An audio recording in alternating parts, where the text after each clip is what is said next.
Let's make a hot pad runner that you can also put your hands in to get things out of the oven with.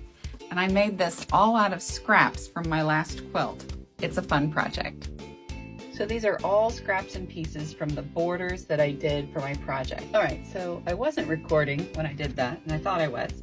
So all you do, for me, all I did was I lined up all my strips. I lined them up on this, there's a thick line here, and then I just put my ruler and I cut them so they're all the same size.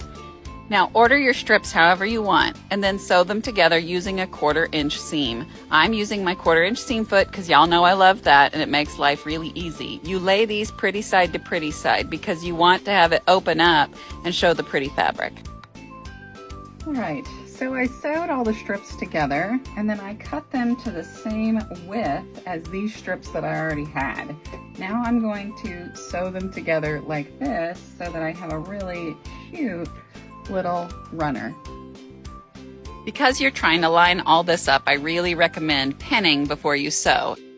Okay, so I took the top of that runner and underneath it I put So Hot So Cold and I basted it to it, and then we do the stitch in the ditch. So if you need insulated batting, So Hot So Cold is how you find it on the Quilted Cows website. It comes in a little small package so you don't get too much, you have just enough for your projects. All right, I changed over to my stitch in the ditch foot. You know it's a stitch in the ditch foot because it has this nice little wing going down the middle here. And when you stitch in the ditch, all you do is you line that little wing up right with the seam. So the stitch in the ditch foot is really great for just doing some basic quilting. And all I'm doing right now is I'm sewing the Insulbright to the back of the top of my runner. So I have lengthened up my stitch just because I find that easier, and you have to go really slow. I will tell you one of the things I do is I actually slow my machine down so that I don't try to race and just keep it right in the ditch.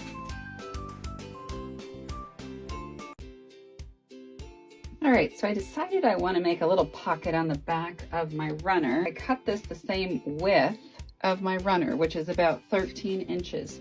And then I cut it about 21 inches, just because that's the fabric I had. So it's a pretty big pocket. I might trim it down just a little bit, but it would give me kind of something to put my hands in back behind it. And I still have enough fabric here to make the backing. So I'm gonna cut the backing of this 13 by 30, and then these will go on either side. When you're cutting a backing like this, you want to have a really nice straight line side. So I'm going to square up the side first. So I'm going to grab this, my fold becomes my squared point. Maybe, yeah, it does. And then I'm just going to trim off a little bit here to try to make sure this is square. Now I flip the fabric over and this line on this side becomes my straight edge. I just line it up here. Going to straighten it. Then I'm going to line it up on the 13-inch mark because that is how wide my runner is. And then I need it 30 inches long. I'm just going to cut it to 15. That'll give me exactly 30. Fold it in half.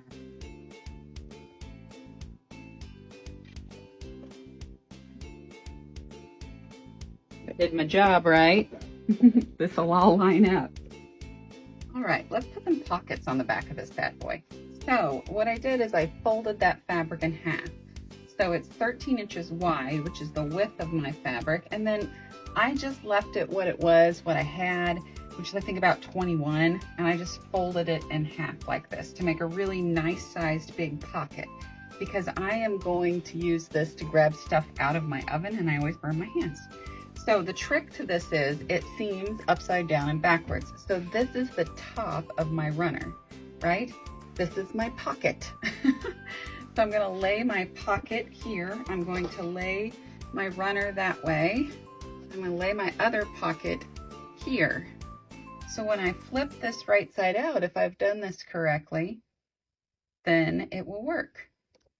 Then I'm going to lay my backing on top, just like so. All right, so you guys know I'm not a huge clip person, but this is the time I use clips. All right, I'm going to stitch all the way around the perimeter of this, and I'm going to leave a pull-through hole. I'm going to leave a pretty nice size pull-through hole. So I'm actually going to clip it so that I remember that this is my pull-through hole side. Okay, a few little notes. I put my stitch length back to a 2. I reintroduced my speed that I had before, and I raised my foot a little bit. I probably don't need to because this is a not that thick, but I'm going to. And I am going to backstitch. I know you guys see me not backstitch, but I'm going to go pretty slow up the side here. And I'm going to go all the way to this little clip.